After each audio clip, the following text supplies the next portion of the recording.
Now these screens are working. I see a screen back there that's working.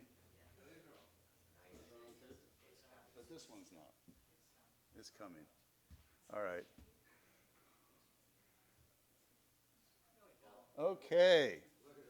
So, my sermon today is titled Jesus, Christianity, and I. And I want to emphasize that the I means not just me. The I means all of you, okay? So I hope everyone can think today about Jesus, Christianity, and I collectively, okay? So, let's see. Oops, yeah, I got to aim it over there. Okay. So this topic actually came from Pastor Yasu, and he asked me last week that I offer today's sermon. I can't read these things, that's why I need it up here. That I offer today's sermon and suggested these topics. Number one, my personal relationship with Jesus. Secondly, insights into the history of Christianity. And third, how that leads us to a point where we are called to work together with Christians to support true parents. So that's a big chunk right there. And you could do a whole seminar on each of them, I think, maybe except for my personal relationship. But I've decided to take a crack at all three of his suggestions, and so I'm going to speak on each one of them this morning. So, oops, I went backwards. So I'll start with my relationship with Jesus, and you might think about your relationship with Jesus.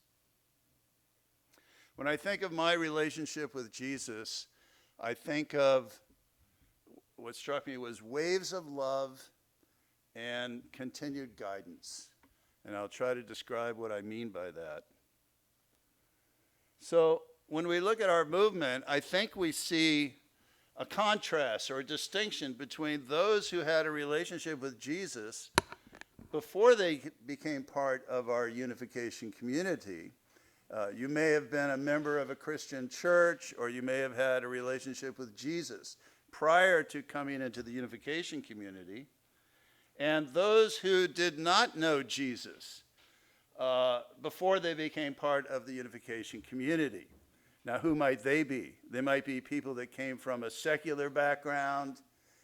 They might be people that came from a different religion. You may have been Buddhist or Islamic, Jewish, etc. Or you may have been born into this movement, and you may not have known Jesus. In fact, Pastor Yasu a few weeks ago confessed that he was born into our movement, but he really didn't know much about Jesus. He hadn't read the Bible, and he didn't know anything about the history of Christianity. So, in any case, my situation, I fall into the camp of those who didn't know Jesus before they entered the unification community. So I'd like to just say a few things about my upbringing. And at one point I did become a spiritual seeker, and I did have an experience of Jesus, and I have felt Jesus' continuing guidance. So I want to speak about each of those. So in terms of my upbringing, my parents had an exchange marriage. You all know what that is, right? It means you come from different country, you come from different race, you come from different nationality. In their case, they came from different religions. So my father was Jewish and my mother was Christian. And so their parents opposed the union, but nevertheless they went forward and they married. Both of them, however, were lapsed. And when you're lapsed, it means you're non-practicing. So I was raised in a secular home, not a religious home, and the parents' approach was when the children become of age, they can make their own decision about what faith they align with. although they weren't so happy about what faith I decided to align with later on. So that was okay for me, being raised in a secular family. I had enough meaning with my family. I had enough meaning with sports. I had enough meaning with my school. And so I was okay, basically, growing up. Although I did notice a lot of my friends went to church on Sunday, and I felt a little bit out of it, but basically I was okay. And that went along until I was about 23 or 24 years of age. And by that time, I had graduated from college, and I had completed graduate studies already. I had a master's degree. And I had decided, well, I don't want to go any further with the education. And I was out of the home, and my sports career was over. So all of the props that had held me up and maintained my identity were kind of pulled away from me, and the questions of meaning and purpose emerged. And so I began to struggle at about 23. And at that point, I became a spiritual seeker. So I wanted to find some purpose, some meaning in life. And this isn't a testimony, so I'm not going to go through all of the ins and outs and around and about. But basically, I became so desperate enough that at one point, I walked out from the apartment where I was living, got into my Ford Mustang convertible, and drove west. And I knew what I was looking for. I was looking for a teacher because I knew I couldn't find happiness on my own. I was looking for a teaching, a worldview, something that would make sense of reality and life. And I was looking for a community. So I was looking for a teacher, a teaching, and a community. And so I made my way west. And when you make your way west, usually you end up in California. I had departed from Cincinnati, where I was living. And so I ended up in California, Palo Alto, south of San Francisco. And again, I'm not going to go through the ins and outs of it all, but I ended up in a situation where I was totally at my end of my rope. I wasn't able to find anything. And so one night, in the middle of the night, I was particularly confused and couldn't find my way in the darkness. And for some odd reason, I don't know why, I raised up my hands and I started calling for Jesus. Jesus, Jesus, Jesus, you have to come, you have to come, you have to come. Like that, out of absolute desperation. And then bam, immediately, Jesus came. And his presence was right next to me. And not only his presence, the reason I said waves of love is because I was overwhelmed with waves of love that were coming onto me from Jesus. And not only waves of love, but Jesus then bent over and whispered in my ear something. He said, I'm your big brother. I'm your big brother. He didn't say, I'm your parent. He didn't say, I'm your true parent. He said, I'm your big brother. And when that happened, everything kind of slowed down for me and relaxed, because it was really a good thing to say, because I was the eldest son in my family, and I always longed for an older brother. And I didn't like pioneering everything in the family. And so Jesus said just the right thing. And so what's an older brother? What's a big brother? What do? They kind of show you the way. They're an example, and they provide guidance and show you the way. 2 days after that experience, I met our church. So I feel like Jesus led me to our church. And in the years that followed, I felt his continued guidance and leading me in my path. And I was called to the seminary in a first class. And I was led to an interest in the history of Christianity. And I was sent by Father Moon to move on and get a PhD, which I did. And when I met Father Moon that time, there were a group of us from the school, and I made sure I sat in the front row, right in front of True Father, and then I felt those same waves of love. And then I was asked to go get the PhD, which I did, and then I was called back to the seminary as a young assistant professor and proceeded on my path and felt guidance all the time. So that would be my testimony of my relationship with Jesus, waves of love and continued guidance. So I hope you can think about that as well. So now I want to proceed to the second part of what Yasu asked me to speak about, insights into the history of Christianity. I hope I can hold you all here during this part of the sermon. I don't want to lose you. But when you think, so I've boiled it down to 3 insights. There are innumerable insights from the history of Christianity that you could draw. And because it's a 2,000-year tradition, right? And actually, Christianity will be 2,000 years old, in my opinion, on 2029. 2029, in 3 years. Why do I say that? The question is, well, why will Christianity be 2,000 years old? You have to think about, well, when was Christianity born, right? When did it start?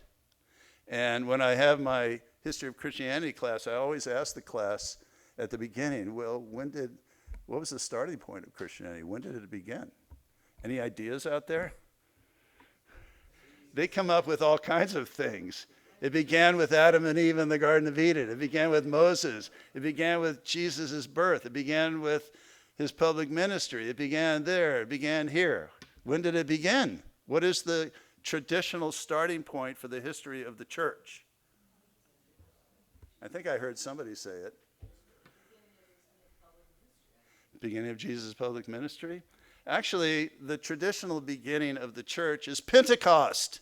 Do you know Pentecost? After Jesus' 40 days or 50 days, they went to the upper room and the Spirit fell. Jesus had promised the Spirit, right? I will send the Spirit. And when the Spirit came, that means Jesus and the Spirit, meaning spiritual true parents, came. And therefore, Christianity could be born from spiritual true parents. Not just Jesus alone, but Jesus plus the Spirit gave birth to the church and Christianity. So then the next question I ask, well, when did that occur? When was Pentecost? And I get various answers there. Well, how do you figure that out? Well, traditionally, Jesus was 33 years old, right, when he was crucified. And so then we have to decide, well, when was he born? When was Jesus born? Then we can count 33 years, and then maybe we can find out when Pentecost was. So then we have a big discussion about when Jesus was born. Oh, well, he was born in year zero, right? He was born in year 0. And so counting forward, we'd be at 33, and that would be when Pentecost was. But actually, if you look at the historical record, there are a lot of clues to when Jesus was born. For example, there was a nasty king of Judea at the time. What was his name? King Herod, right? And he had heard that these wise men had come and said a new king was going to be born, and he felt threatened, and he decided to kill and massacre all of the children under 2 years of age, right? So, and Jesus and his family fled to Egypt during that time. So that gives us a sort of a marker for when we could possibly date Jesus' birth. And there's several other markers. For instance, the other one would be the census. Didn't Mary and Joseph have to return from Nazareth to Joseph's hometown of, help me out here, Bethlehem, yeah, right. Bethlehem to enroll in this universal census. So if we can look historically and discover when that census was, that would help us date Jesus' birth as well. So I can't go into all these details. We go through it in the class. But in terms of Herod, Roman records, he was installed by the Romans, right, over the Jews. And the Roman records say clearly that Herod died in 4 BC. He died in the year 4 BC. So that meant that Jesus, if the biblical account is accurate, Jesus couldn't have been born before 4 BC. And then you have the universal census as well. And anyway, I can't go into all this. But the point is that the general scholarly consensus is that Jesus was born in the year 4 BC. If Jesus was born in the year 4 BC, count forward 33 years, and where do you get to? You get to 29. So that would be the date of Pentecost, and you count forward 2,000 years from there, we'd be at 2029, 3 years from now. So I don't know, I don't think there's going to be great celebrations in 2029, but I just wanted to make that point. And we'll never get through the sermon if I keep doing this. Anyway, we spent a year on the history of Christianity at our school, HJI, formerly Unification Theological Seminary. To go through the whole history of Christianity, we spend a full year, and even that's not enough. So I want to hit on 3 insights about Christianity. And the first is how God prepared the environment for Jesus and Jesus' coming. So this would be the environment of the first century, right? The second would be the core dynamic or engine of Christian development.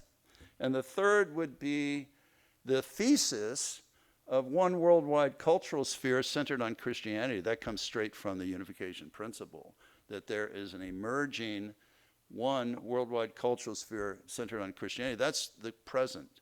That's the 20th century. And that's the preparation for true parents, honestly. So I'm sort of taking it from the alpha to the omega, from the beginning, preparation in the first century, to preparation in the 20th century, and in between, the dynamic that drove Christianity during those intervening 20 centuries. Okay, so that's what I want to briefly just go through. So talking about the environment that God prepared for Jesus, what does this mean? If you believe that God prepared the environment for Jesus, that means you're taking a, quote, providential view of history, does it not? There are many approaches to understanding history. There's an economic approach to history. There's a social, political, on and on. But there's also a spiritual, providential understanding. So that means that God is involved in the historical process. He's not absent or disinterested. No, God is intimately involved in history. How much is God involved in history? Well, from a unification perspective, the answer is a lot. God is involved a lot. The principle states that God bears 95% responsibility for the fulfillment of the providence, and human beings have 5% responsibility, which is our 100%. So the understanding is that God works at the macro level, the big level, preparing internal and external environments, the physical and the thought worlds, within which human beings then make decisions and take actions. Okay? That's kind of how the unification approach to it. How does Christianity see it, the development? Actually, quite similarly. For most of Christian history, the faithful held a providential view of history, meaning history moved according to God's design and direction. And there's a long-standing tradition of historians communicating how God prepared the environment for the gospel, the message. And it's called preparatio evangelium. Evangelium means gospel message, preparatio means preparation. So this is a term, it's a Latin term, but it's been used in Christian historical terms for a long time. So God did prepare. How did God prepare? First of all, he raised up the Roman Empire. The Roman Empire established stability and peace. It's called Pax Romana, the peace of Rome. They were able to stabilize the situation in the Mediterranean world. They were able to make the borders secure, and they were able to get rid of internal problems like pirates and robbers on the roads and things of that nature. Religion, by and large, prospers when there is stability. When there is instability and war, religion tends to get depressed. But when there is peace and stability, religion grows. And that's why Paul and Peter and others felt that Rome, God had raised up the magistrates, and we should be loyal to Rome. God also raised up the Hellenistic Greek world, culture and philosophy, introducing a common language called Koine Greek and higher thought throughout the Mediterranean world. So what language was the Bible originally written in? Do you know? Was it written in Hebrew? Was it written in Aramaic, which Jesus spoke? What was it written in, Margaret? Greek. Yeah, Greek. The Bible was written in Koine Greek, meaning common Greek language. Why? Because everybody could read it and everybody could understand it, because of Alexander the Great, several centuries before, had planted Hellenistic culture. Also, a lot of the philosophical ideas.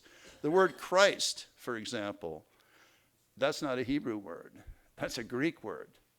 The word logos, there's nothing about logos in Jewish thought. It's a concept within Greek philosophy. So a lot of this stuff was prepared.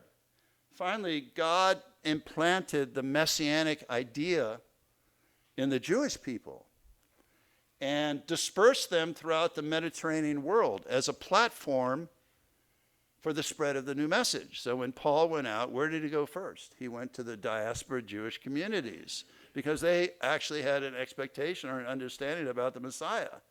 The other people didn't really. And so that was the springboard for the church. And the Jews, you may not know, but there were far more Jews in the diaspora at the time of Jesus than there were in Judea or Galilee.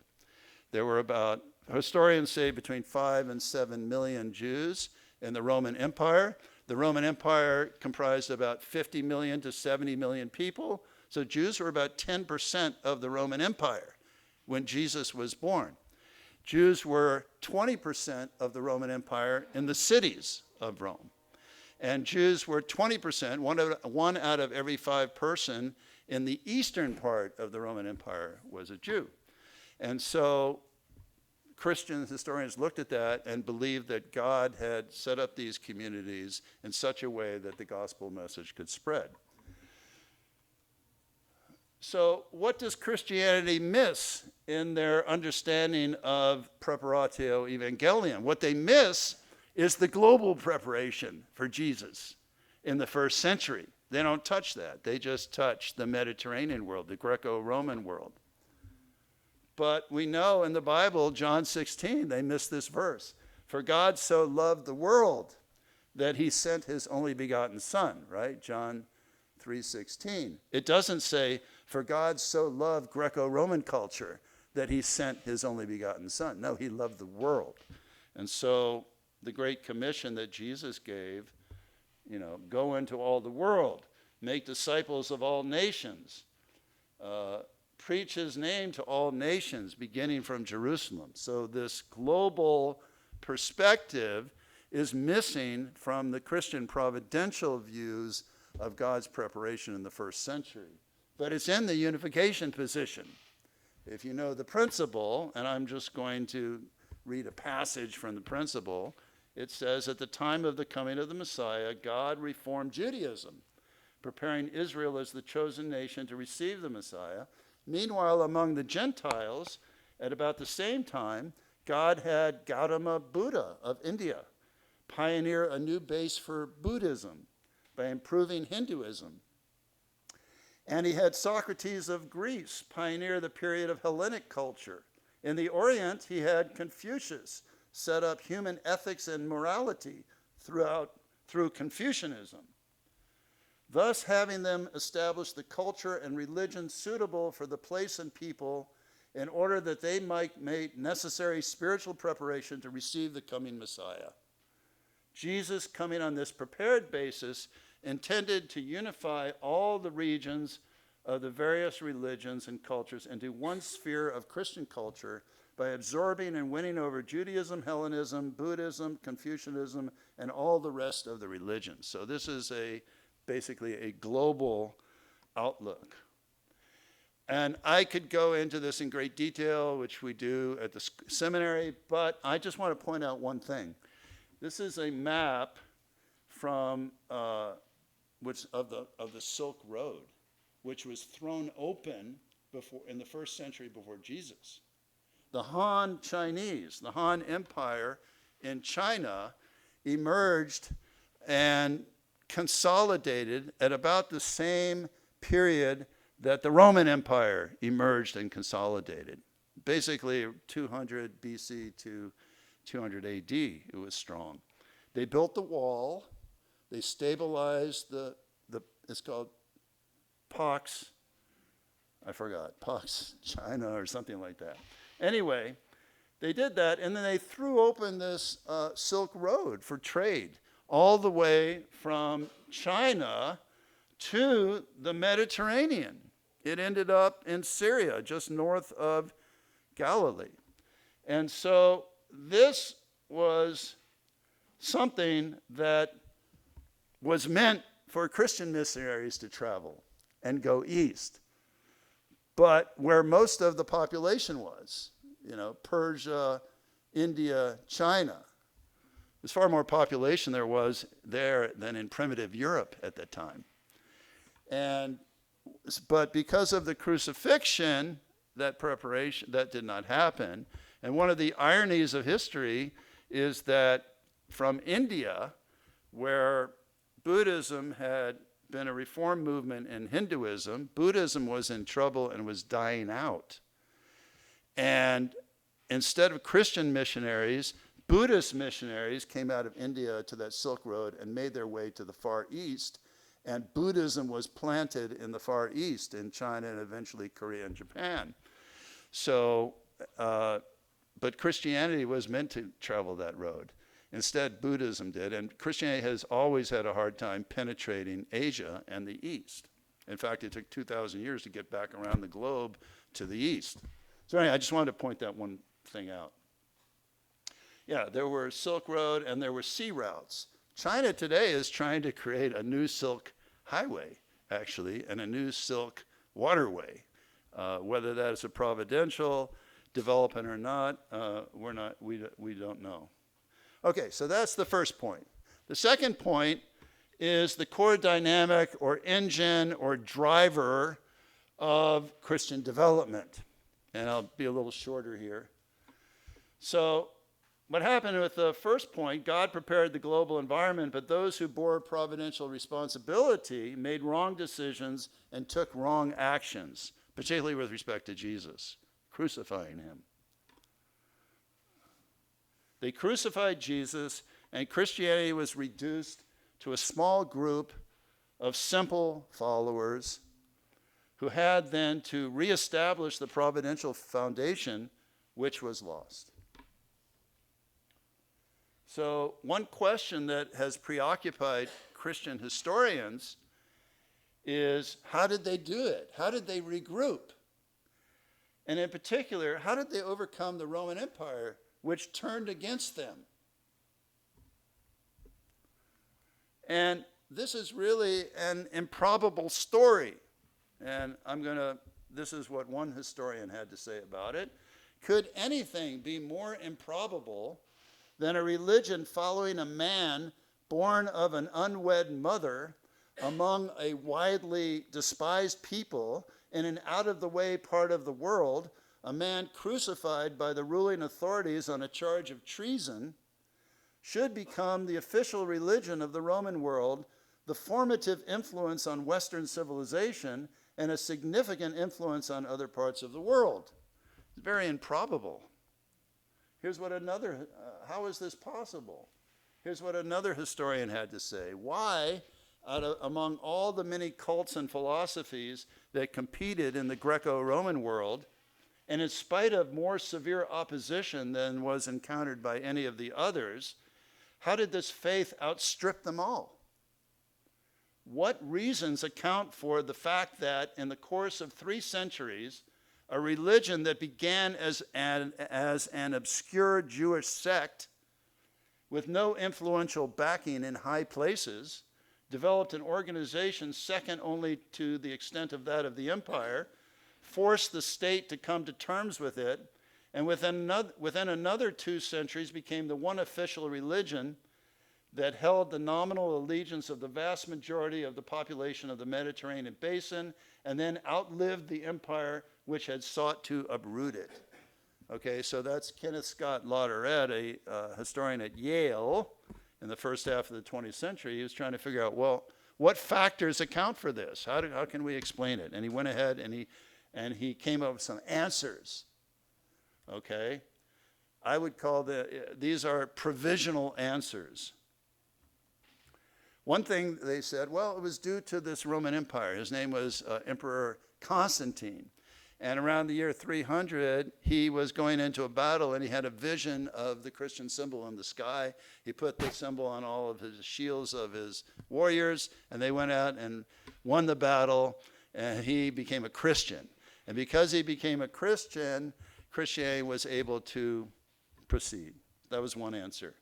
Another one was, well, the Roman Empire, its corruption and its disintegration was the reason why Christianity succeeded.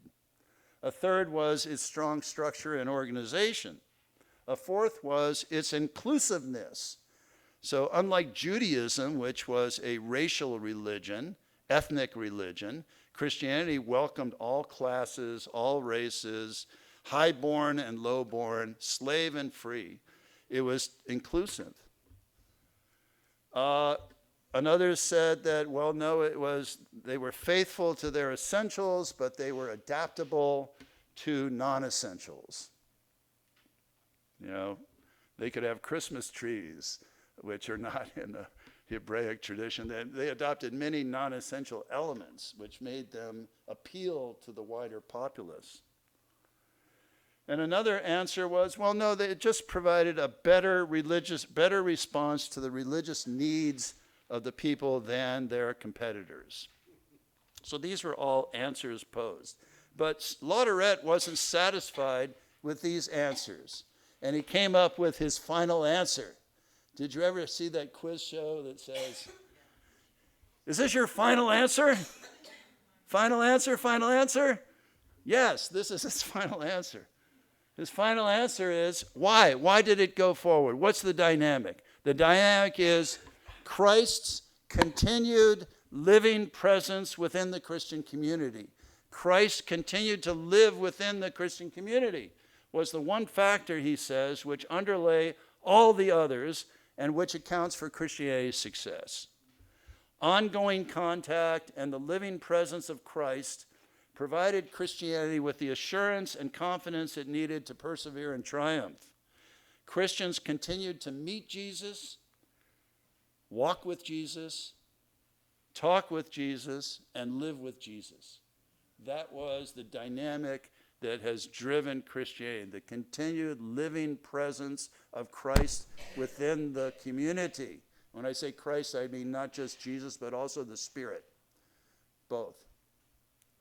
If we apply that to our community, we might say the continued living presence of true parents within the unification community will be the most important factor that will account for our success going forward.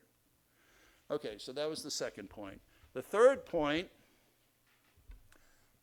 is the thesis of one worldwide cultural sphere centering on Christianity. This is a unification thesis. It says in the principle, God established cultural spheres centered on religion by sending prophets and saints. Consequently, there have emerged many kinds of cultural spheres in the history of mankind. These have either united or been absorbed by one another. In the present day, there is a clear trend of one worldwide cultural sphere being established centered on Christianity. So that is a thesis statement, is it not? It's a truth claim. And when you make a thesis statement, you have to back up the thesis statement. You have to find evidence that backs up your thesis statement. Actually, this notion of cultural spheres derives to some extent from a British historian, Arnold Toynbee, who had the idea there were originally 21 different cultural spheres, and these have consolidated into 4 main cultural spheres, which I think were the Christian cultural sphere, the Islamic cultural sphere, the Hindu cultural sphere, and the Chinese cultural sphere. And out of those cultural spheres, the major world religions have emerged. But our unification thesis is out of those 4 cultural spheres, there's a clear trend of one worldwide cultural sphere being established centered on Christianity. So how do we back that up? Well, I think we back that up, first of all, by thinking about what we mean by the Christian cultural sphere. One thing that we mean by the Christian cultural sphere is that it doesn't mean just the institutional church. It doesn't mean the church. It's broader than that. It refers to the Christian culture. And when you refer to culture, you're talking about the advance of religion, you're talking about politics, and you're talking about the economy. So we should expect to see the centrality or primacy of Christianity in each of those areas if we want to back up this thesis. Okay, I guess this was an earlier one. I had a different, anyway, this can work. So before we go into those 3 areas, I want to think about one thing. I want to think about Jesus in relation to world history. Think about it for a minute. How does the world organize time? How does everybody in this world organize time? They organize time, everybody organized time around this one person, around the birth of Jesus Christ. We divide time into BC and AD. And then I asked the class, well, what does AD mean? And somebody said, well, after the death. It's not after the death. It's from the Latin, anno, year, domini, our Lord. In the year of our Lord. That means from Jesus' birth. So we organize history into those 2 halves. What happened before Jesus and what happened after Jesus. Now we call it CE, at least in academic circles, CE and BCE and CE. What does that mean? CE. I heard both of them. The earlier definition was the Christian era. So before the Christian era, after the Christian era. But then people around the world didn't like that. Christian era, what do you mean Christian era? We're not in the Christian era. So then they changed it to the common era. Before the common era and after the common era. Why do they say common era? Because everybody accepts it. Everybody in the world. Atheistic China or Russia. They go by that. Africa, etc. So that, in one respect, that speaks to a certain centrality. Also, the Christian calendar has primacy among all the other calendars in the world. There are a bunch of calendars out there. There's a Jewish calendar. If you follow the Jewish calendar, we're in year 5,783. I forget where they start their calendar from. I think they start their calendar from when they believe creation occurred, when Adam and Eve were created. And it's 3,000 something BC. So anyway, but even the Jews, they don't really use that. There's an Islamic calendar.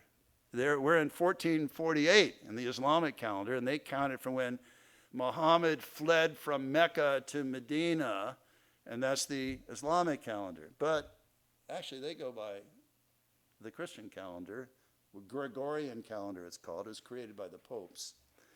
The Chinese calendar, we're in year 4,724. And the Chinese New Year is certainly celebrated. and so forth, but in general common use, no. The French Revolution had their own calendar. They believed it happened from when they started cutting off people's heads with the guillotine in 1792. They called that year one, and they lasted about 10 years before they abandoned it. Napoleon emerged, and forget that. North Korea has its own calendar. It's called the Juche calendar, and it begins from when Kim Il-sung was born in 1912 and counted forward from there. Although I read in Wikipedia that as of 2025, they abandoned the Juche calendar and went ahead to the common calendar. Unification has a calendar as well, don't we? It's called the Heavenly Calendar. It's not yet common throughout the world. Maybe it will. But for now, the Christian calendar is the dominant calendar for how we organize time and so forth. Okay. Okay, I forgot to delete that previous slide. All right, so let's proceed to these three topics of religion, politics, and economics. So in the realm of religion, we would expect Christianity to be the dominant world religion, basically. And I think if you look at the facts, it's the largest world religion by a significant amount. If Islam, this is slightly dated, but Islam is about half the size of Christianity, actually. Maybe our missionaries in the Islamic world will have different figures, and so forth. So you see, Christianity has the more adherents. And also, 2/3 of the world's nations have Christian majority population. Okay, so it's spread throughout the world. This is a pie chart. It's dated, it's 2005. It shows Christianity with 33% of the world population, Islam 21. You can go forward to the rest. That agrees with the CIA. The CIA, American CIA, puts out a fact book every year. This is their fact book on the religion. It agrees with that. This would be a graph of the population. So you see Christianity is the first bar in this bar graph. It's much higher than the other religions. And the relative distribution of Christianity and Islam. Christianity in red, Islam in green. So Islam has a sort of the belt, a middle portion belt. Christianity kind of surrounds it. And this shows growth. Sometimes we think that Islam is actually growing faster than Christianity. It's actually not. The growth in the southern hemisphere is amazing. And so the growth is somewhat similar, but I think it's a little higher in the red line. Okay, so that is the issue with religion. I think we can make the case that Christianity is the dominant religion. In terms of politics, democracy developed out of the Christian cultural sphere.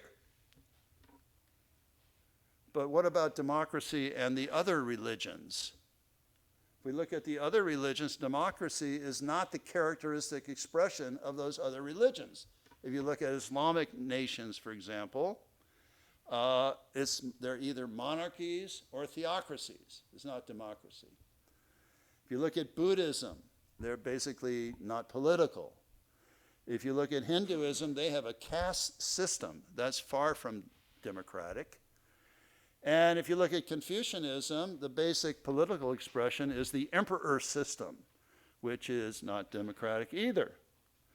So democracy is the dominant global political ideology and ideal, and that is emerged out of and manifested most completely within the Christian cultural sphere. So I think we could make the case there as well. You look at economy. What's the dominant form of economy in the world? Capitalism, right? So modern capitalism developed within the Christian cultural sphere. And it was adopted globally, even if countries do not accept the Christian religion or its assumptions. For example, Japan. Japan is far from being a Christian country, but it's embraced capitalism. Even communist China has embraced a certain form of capitalism as well. Technology and industrialization also developed out of the Christian cultural sphere and has been adopted globally. So looking globally at religion, politics, and economy, can a case be made for the centrality of Christianity? I think a case can be made for the centrality of Christianity. However, the principle is pretty clear on the limitations of the Christian cultural sphere. The Christian cultural sphere may have a certain dominance, but it's also still what? Fallen. It's fallen. It has contradictions within. And these are spelled out actually in the introduction to the principle. It has internal contradictions. For example, there's a conflict between religion and science within the Christian cultural sphere. There are social evils.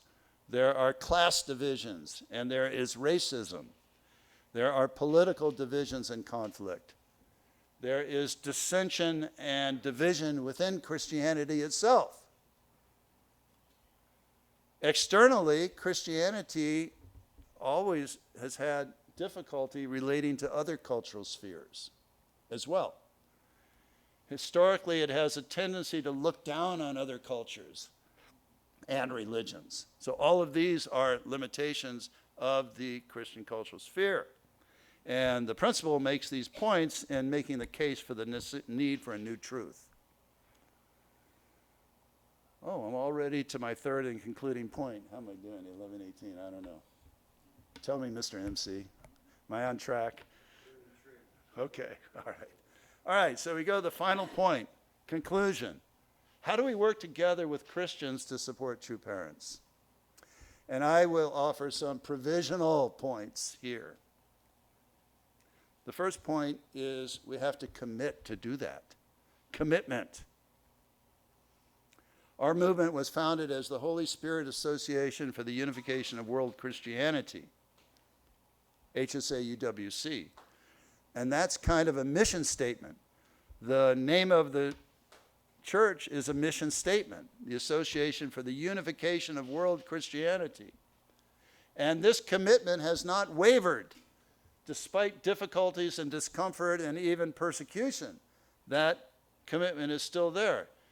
And it didn't change when HSA became the Family Federation. It's still there. True Father inaugurated American Clergy Leadership Conference. True Mother inaugurated World Christian Leadership Conference. We cannot let go of 2,000 years of providential preparation. It needs to be held on to. We need to build commitment on the foundation of prayer and action. Commitment first. Second, study. The place to start our study is actually to be well grounded in True Parents' teachings. You should start there. The understanding of Christianity is core content in the principle and in our founders' words. It's essential we have that anchor in True Parents' teachings about Christianity. Otherwise, we can flounder around. But it's also important to study Christianity and Christian teachings. That means the Bible. It means Christian history. It means Christian theology. It means learning the Christian vocabulary, learning the issues, learning the triggers, the things that will trigger Christians when you speak to them. And there are many resources for study. If you don't like reading books, if you don't like sitting there, there's plenty of videos out there on YouTube that you can learn many things about Christianity. Great resources. When Christians see that you understand these things, it opens their mind and their hearts to you. Third, immersion. Third point, immersion. You have to go beyond study and go beyond knowledge to experience, beyond the Word to the Spirit. The way to do that is to immerse yourself in Christian worship and culture and practice. So the analogy would be to learning a language. You need to go beyond the book and catch the rhythm, the nuance, and the feelings. So the Andalusis we learned last week, you've immersed yourself in about 8 different cultures. And that gives you something that someone from a distance doesn't have. So this is another important point. And the same principle will hold in relating not just to Christianity, but to other faith traditions. Islamic, Jewish, Hindu, and all the different varieties of Christianity. There's so many different varieties. You need to immerse yourself in these. And we can see some of our churches, particularly Chicago Church back in the day, they really immersed themselves in Christianity, and you could feel it when you met some of those people. They just felt different. 4th point is service. Find ways to volunteer and be of assistance. This breaks down barriers and creates community. I quote Martin Luther King here. He said, "Everybody can be great because everyone can serve." You don't have to have a college degree. You don't have to